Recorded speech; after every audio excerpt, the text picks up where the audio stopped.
Letter F, undue interference in the conduct of proceedings. May I move to cite Attorney Lopez in contempt, Mr. Chair? I move. Hoy! Bunga nyo! Tahiin nyo! Matutulog ako, nagising ako sa bunga nyo! Buhay nyo at tulog, magpatulog kayo! Can you give us the general stroke, no, or not specific, kung saan nyo itong ginagamit itong confidential fund para po sa information po ng ating taong bayan? So may mga resibo po ba na sinasubmit sa COA at gaano ka-regular ito na ibinibigay for audit? Mr. Chair. Your Honor, please. Pag na-require niyo po ang isang ahensya ng gobyerno na may confidential fund na mag-submit ng resibo, ay hindi na ho confidential fund yun. Tama kayo, tama kayo. Ako naman eh. Kasi just like Mr. Chair, gusto ko lang pong gusto ko lang pong doon. Kasi nire-require po yon ng joint circular. So hindi po pwedeng kasi meron po tayong joint circular 2015 regarding sa confidential fund. Pero hindi po nakakatawa na sabihin natin na hindi tayo nagsasubmit ng mga resibo.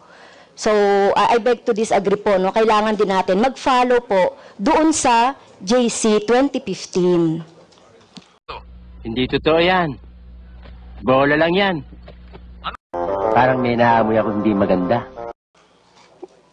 Pagpaunmanhin po ninyo, pero mula po na ako'y maging ombudsman, wala po nagsabi sa akin na mag-submit po kami ng resibo dahil paano ko po re-resibuhan ang isang intelligence officer na sinuyo ko tingnan ang isang bagay o isang kaso. Ano ho yung resibo ilalagay ko doon? Paano ho ililiquidate sa akin ng intel officer? If I get a safe house, magtataka pa ho kayo, ba't ako kumuha ng safe house? Baka naman yung safe house na yun ay hindi totoong safe house, kundi motel. I mean, I really don't know. But if that is the case, na pag-uusapan po natin, pag-aawayan natin ng confidential fund, then alisin ho nyo sa budget namin yung confidential fund. As I said, we can survive. I can continue investigation cases. We just smile at my friends at the ISAF and some other investigation agencies.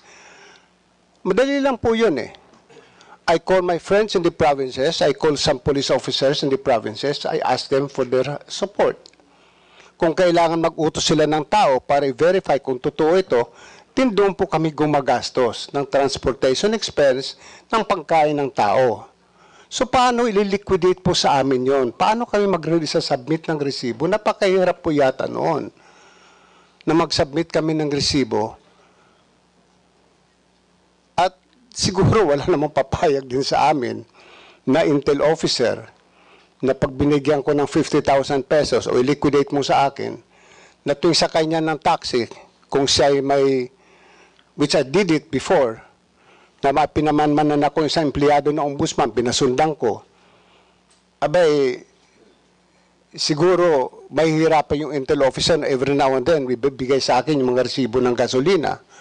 At pag niliquidate ko yung resibo ng gasolina na yon as my own expense, baka sabihin ng COA, hindi pwede kasi hindi ka pwede mag-claim ng gasoline expense because you have your transportation allowance.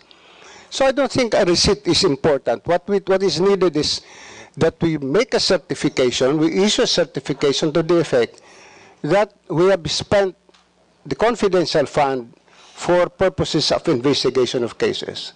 Bakit po kami nakakatipid? Noong araw po, kuminsan lumalakad po na investigador 5. Yung 5 pong yun binawasan ko. Kasi ang aking filosofiya, kung kayang gawin ng isang Little Indian, yung gawain ng 10 Little Indian, bakit hindi ba nga ba gawin ng isang Little Indian? So just like when I was investigating the case of the onions, yung mga sibuyas, may mga isang tao kung pinalalakad o 2. Kung medyo delikado yung lugar na pupuntahan, 3 sila akong pinapupunta. Yun po ang pero hindi ko sinasabi sa kanila, magbigyan niyo ako ng resibo. Kasi pag sila'y pupunta rin doon, mayroon mga binabayaran din sila mga tao na sinusuyo yung tao na to gather more evidence for us. Marami pong salamat. Yes, thank you very much po doon sa explanation. Siguro with due respect to our ombudsman, hindi po ito nakakatawa, no? At hindi ito pwedeng sabihin na walang resibo. Tama kayo. Ako naman eh. Parang may naamoy ako hindi maganda.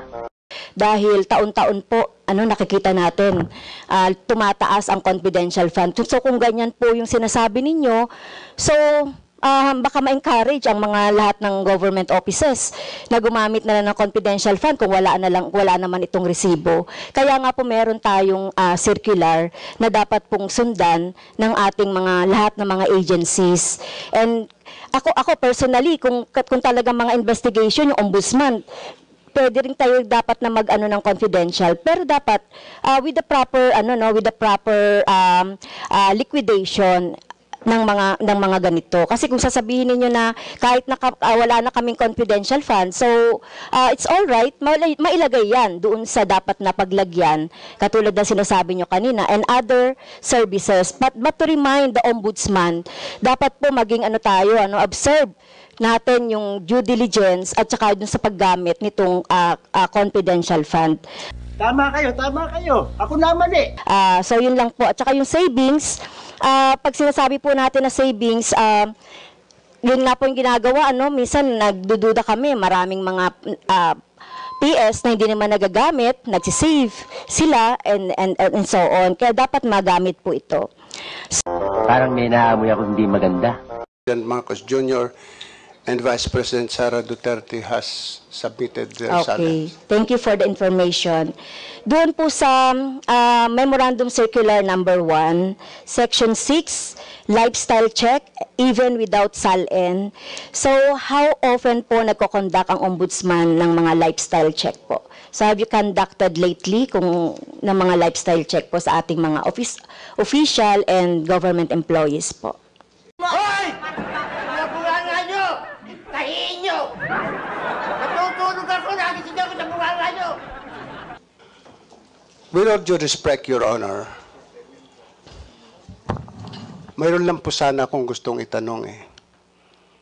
Mayroon po bang batas na nag-require na mag-conduct ng lifestyle check? Nagkakandak po kami ng lifestyle check in connection with cases that we're investigating. Nagkakandak po kami ng lifestyle check pag nag-file ng kaso for unexplained wealth. Nagkakandak po kami ng lifestyle check nang hindi na namin kailangan i-publicize pa that we're conducting a lifestyle check on this particular government official or employee.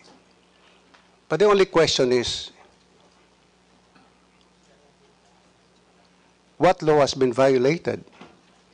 The law on lifestyle check, where there is none?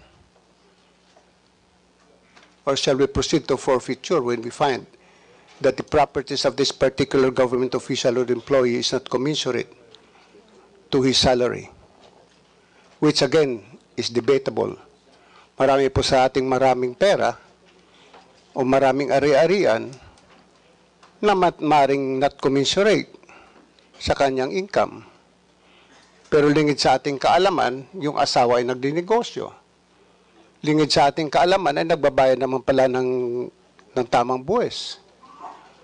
But para sabihin na nagla-lifestyle check kami at ito ay ipangalandakan namin sa publiko, hindi po namin gagawin yon. We will conduct our investigation discreetly. I must admit we are now conducting some lifestyle check on some government officials, but I cannot say sino po sa kanila. Yes, thank you po. Hindi naman sinasabi. Tinatanong ko lang po kung I requested, as your resource person, I requested So the your request chairperson is of the denied, committee. Madam Vice President. Just please answer the question. The issue on confidential funds falls squarely within our discussion of your 2025 budget. Narinig mo yung sinabi niya, ma'am? Narinig mo Please proceed. Nakikinig ka sa kanya kanina? Absolutely. Walang rules dito. Please proceed, Madam Vice President. You cannot allow a member of the House to just claim that it is illegal. That is a notice of disallowance. That is a procedure inside the Commission on Audit. Hindi sa upuan niya. Honorable friends, Okay, thank you, Madam Chair. The invitation letter that we received from the House of Representatives.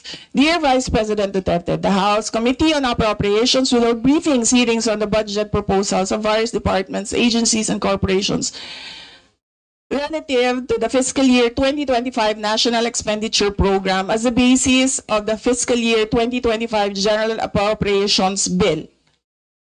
Nasaan? Sa presentation ko kanina, ang haba. Ang confidential funds.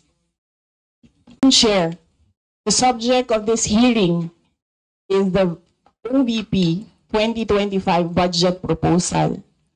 We do not have an item of confidential funds in the OVP budget proposal.